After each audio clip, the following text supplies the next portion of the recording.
Es muy complejo el tema del desorden, el desorden en todo sentido y en todos los niveles. Si nosotros miramos el mundo, vemos que hay desorden, caos, confusión, guerras, porque hay diversos países, naciones en pugna, en conflicto económico, cultural, militar, político, y siempre cada uno de esos elementos eh, fragmentarios, ¿cierto? Quieren expandirse, acentuar su hegemonía o avanzar en su hegemonía y poder. Entonces, siempre hay un conflicto potencial mientras haya fragmentación, lucha de poder, está potencial o está activo. Pero el hecho de que la comunidad internacional está en desorden, en conflicto. Si vamos a un país en particular,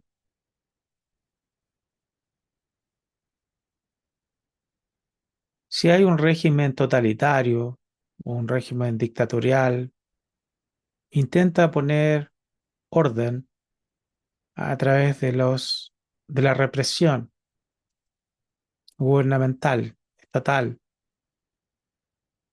Intenta establecer orden imponiéndolo por la fuerza. Entonces hay que seguir el pensamiento único del gobierno, del Estado,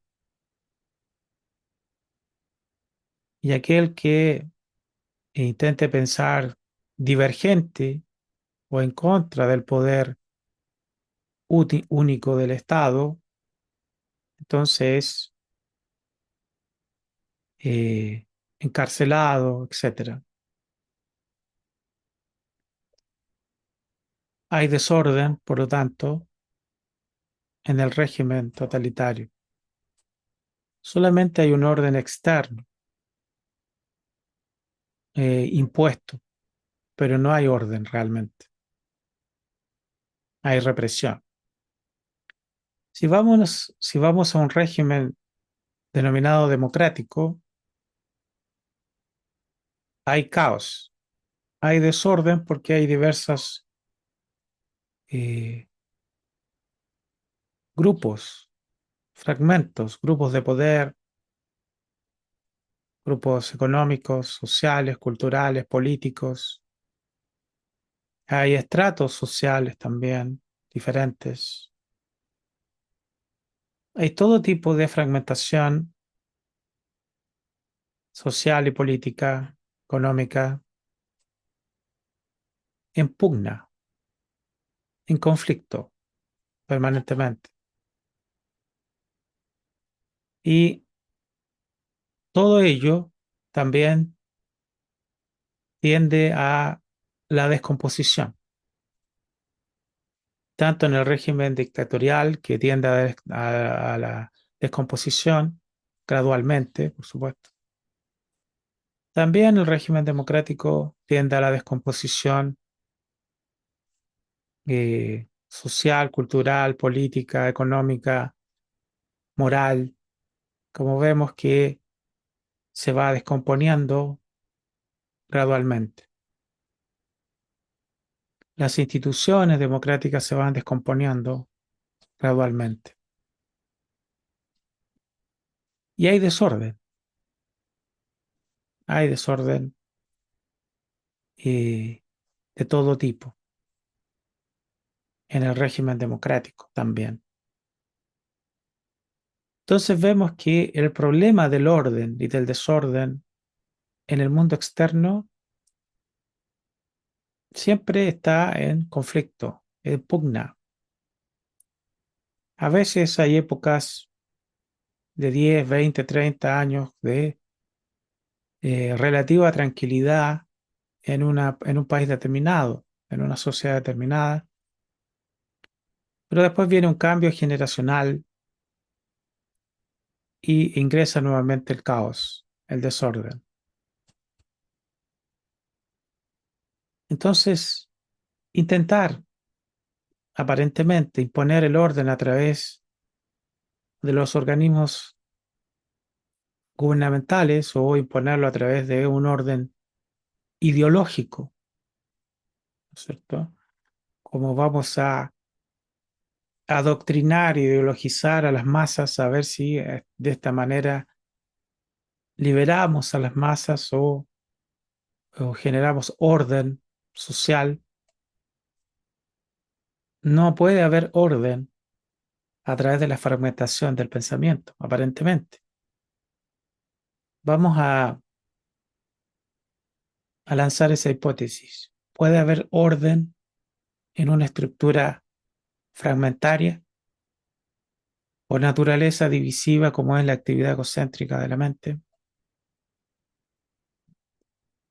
La mente es parcial, se mueve por fragmentos, se identifica a través de imágenes, símbolos, ideas, ¿no es cierto? Y esa identificación es parcial, fragmentaria. Abandonamos la totalidad de la condición humana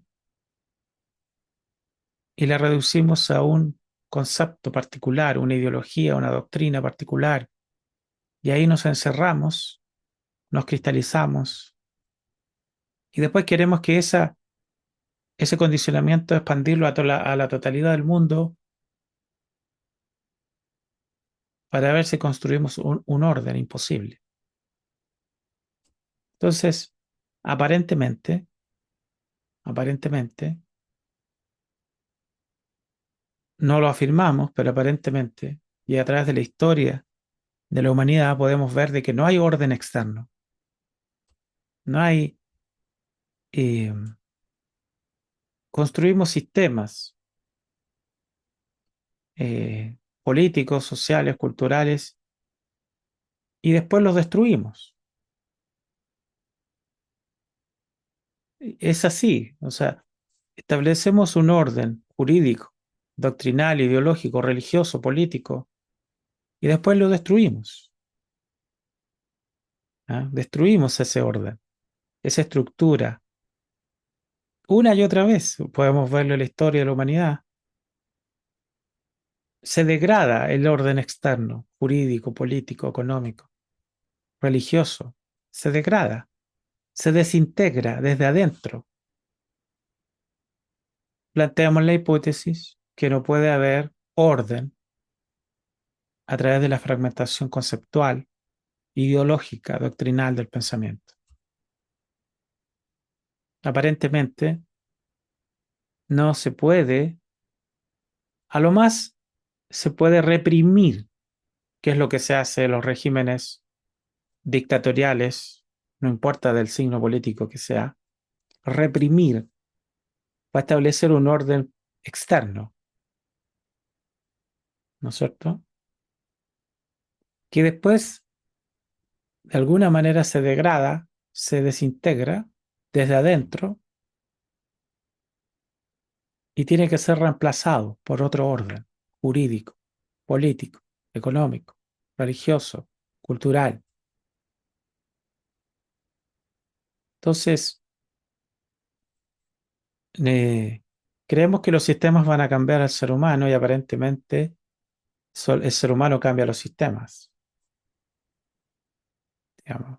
Eso está mostrando la evidencia la evidencia de la historia de la humanidad. Ahora, ¿qué dice Krishnamurti con relación a esto? Por eso él no, eh, y todas en general las filosofías de corte espiritual plantean el problema del orden y desorden interno en la mente, en la mente. Quizás el único orden posible es el orden de la mente. Y una vez establecido el orden mental, puede haber orden en la comunidad, podría haber orden en la sociedad, podría haber orden, no solo orden, sino belleza, afecto, compasión, inteligencia, en la relación humana o en la relación con la naturaleza. Pero ¿cómo es ese orden interno, ese orden en la mente, en la actividad del pensamiento? Este es el problema que estamos estudiando. Dice Krishnamurti, en la meditación uno debe sentar los cimientos del orden, que es rectitud, ¿ya? O sea, la rectitud y el orden son importantes, son aspectos esenciales de la meditación, del estado de la mente, del individuo, ¿m? Del individuo, no de la sociedad, del individuo, no la respetabilidad o moralidad social, que no es absoluto moral. ¿Por qué Krishnamurti siempre dice que la moralidad social no es moral? Porque la moralidad social surge del pensamiento, surge de la fragmentación del pensamiento.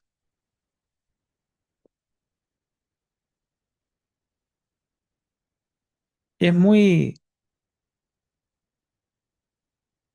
es muy interesante ese punto. Condeno un hecho. Puedo condenar una acción que es perjudicial para otra persona. Condeno el hecho, el delito, la acción que causa dolor y sufrimiento. Lo condeno. Lo condeno fácilmente en los demás.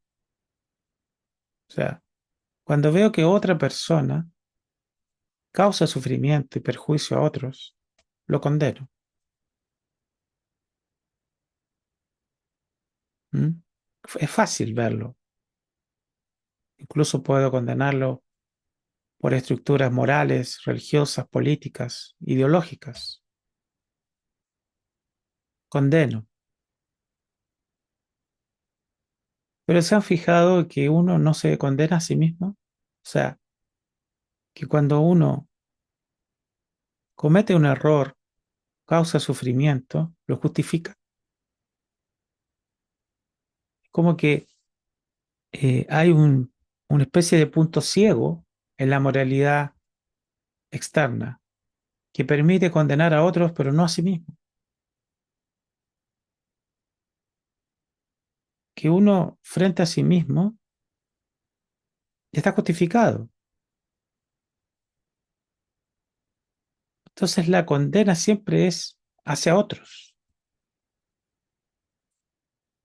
¿Mm? Y también cuando es hacia sí mismo, la condena, el juzgar es represiva, ¿no es cierto? Es represiva. Internamente condeno y reprimo aquello que estimo que es negativo, que causa sufrimiento a los demás. El problema de la condena, del juzgar, es que no genera un cambio, no muta la actividad del desorden egocéntrico, personal. De hecho, la culpa, la condena, viene con nosotros de hace cientos de miles de años y no generamos un cambio en nuestra moralidad, en nuestra ética, en la forma en que nos relacionamos unos con otros. Continuamos siendo tan personalistas, tan egocéntricos, tan egoístas como siempre. Refinamos un aspecto y nos volvemos conflictivos en otros aspectos. Entonces, la represión del juzgar, del condenar, no modifica estructuralmente el desorden de la mente, el desorden psicológico, la fragmentación psicológica, la actividad egocéntrica. Hacemos un daño y sentimos culpa, volvemos a hacer daño y volvemos a sentir culpa. Una y otra vez cometemos los mismos errores, sentimos culpa, pero no hay un cambio en la estructura de nuestra actividad de reacciones, de condicionamiento. No hay un cambio fundamental. Podrá haber una cierta represión moral, un cierto temor, pero no hay un cambio, no hay orden mental. Hay condena y represión mental. Así que hay condena y represión moral, cultural, social, y hay condena y represión mental interior. Pero no hay orden. Sigue habiendo actividad autocentrada, egocéntrica. No hay una verdadera relación entre nosotros como seres humanos. No estamos en comunión, en una verdadera relación, porque mientras no salgamos de la actividad egocéntrica, no puedes realmente entrar en comunión con otro ser humano. O sea, por lo tanto, no puede haber orden. Entonces, dice,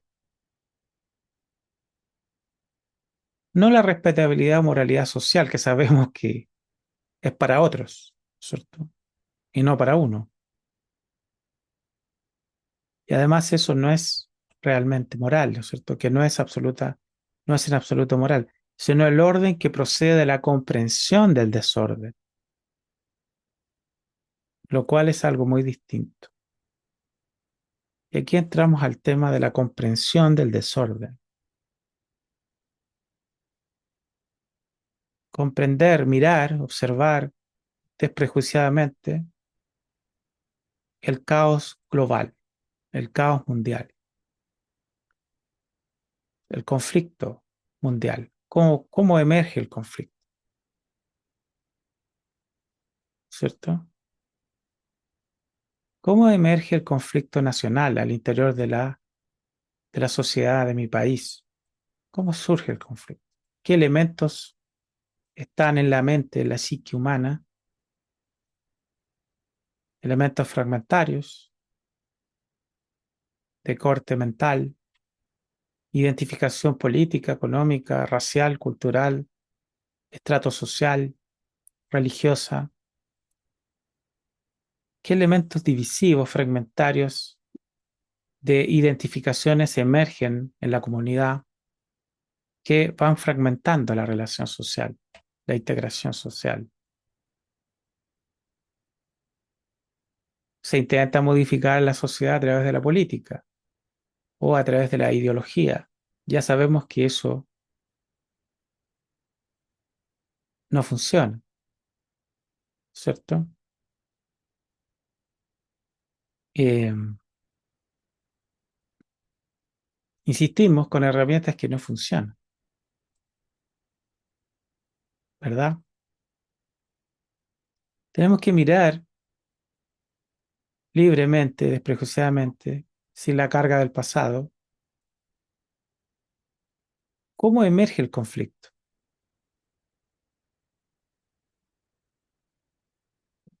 ¿Cómo en el ámbito de la actividad egocéntrica emerge el conflicto? La división, la fragmentación. ¿Cómo es que no podemos vincularnos como seres humanos, sino con las etiquetas que tenemos? Me identifico con una etiqueta, el otro se identifica con otra etiqueta, y son las etiquetas las que se vinculan, no los seres humanos detrás de las etiquetas, ¿cierto? No comprendemos la naturaleza humana, la condición humana mental, emocional y física. Nos identificamos con etiquetas,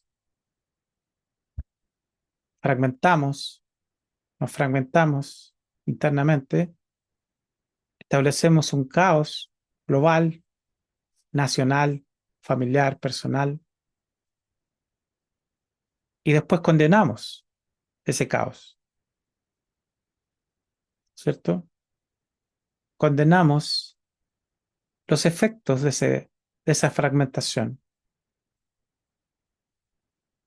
pero no entendemos el origen del conflicto, el origen interior, psicológico, espiritual del desorden. Y eso es lo que Krishnamurti nos está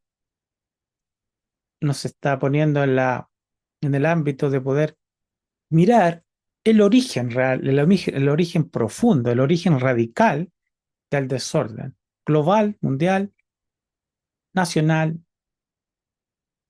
y en lo más importante, en lo interno, en lo íntimo, en la mente de cada uno de nosotros. Y ahí nos dice que hay un orden, o sea, un estado no fragmentario, un estado no egocéntrico, un orden que procede de la comprensión del desorden, lo cual es algo muy distinto. O sea, hay un orden que no proviene de la actividad del pensamiento, que no proviene de las ideologías, de las doctrinas, sino un orden que proviene de la percepción, del discernimiento de la inteligencia, un orden superior, un orden de un estado integrado. Entonces dice Krishnamurti, mientras haya conflicto interno, o sea, al interior de nuestra propia mente hay fragmentación en los contenidos del pensamiento, que implica conflicto, ese conflicto se proyecta a lo externo, interno y externo, debe haber desorden. O sea, el problema está en nuestra mente, en la mente de cada uno de nosotros, a nivel personal y global. Y ese problema nosotros le tenemos un nombre que es condicionamiento. Estamos estructurados a pensar de cierta manera, a sentir de cierta manera, fragmentariamente. Estamos condicionados, identificados. Y mientras eso no hay un cambio fundamental, radical en la estructura de nuestro condicionamiento, no cambiar nuestro condicionamiento por otro, pasarnos de una ideología a otra, de una doctrina a otra, sino que una comprensión de todos esos elementos divisivos en la actividad del pensamiento, para que surja un orden que no es producto del pensar, que no es producto del pasado, un orden producto de la inteligencia, del amor, de la compasión, un orden producto de la naturaleza no fragmentada de el ser. Entonces, el desafío es el orden interno, no la condena, no la represión, porque no genera orden en nosotros. Lo que genera orden y que no hemos probado en términos generales es la comprensión del desorden. Y eso es lo que dice Krishnamurti en este pensamiento. Tiene que haber orden y rectitud, ¿cierto? Pero eso surge de la comprensión del desorden. de la observación, de la apertura del aprendizaje sobre los elementos divisivos, fragmentarios de la actividad del pensamiento. Y para ello debe haber percepción, observación, no condena, no represión.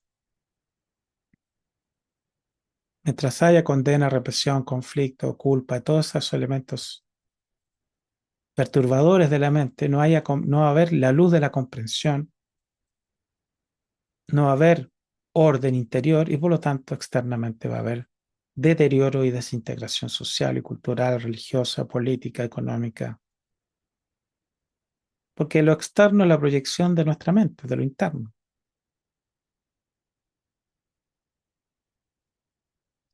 Por eso es que Krishnamurti de alguna manera solía decir que la verdadera revolución es en la mente,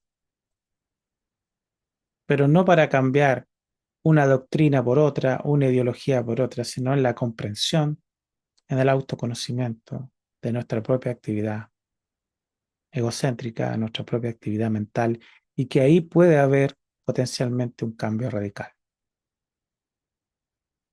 ¿no es cierto?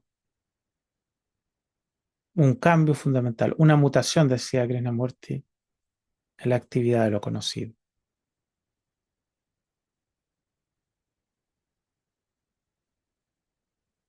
Así que el tema es si podemos comenzar a observar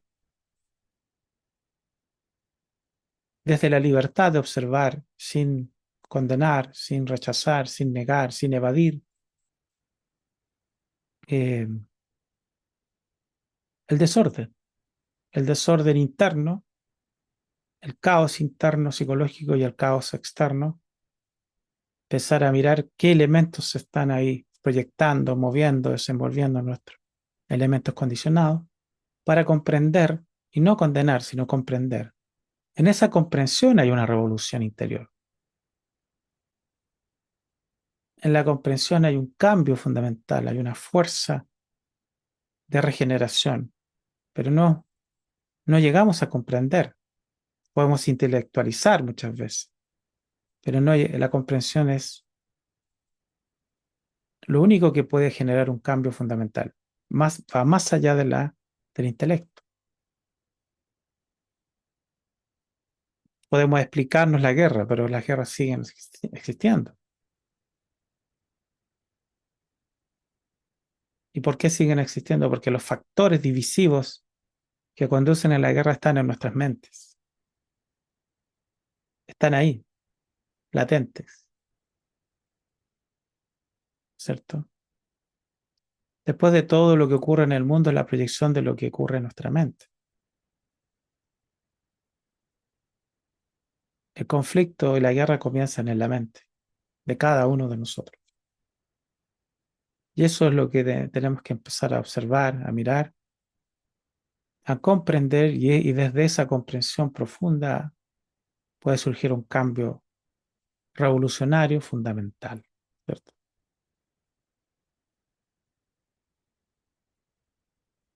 Muy interesante este pensamiento, a pesar de lo breve, pero lo profundo que podemos llegar a examinar con relación a lo que está ocurriendo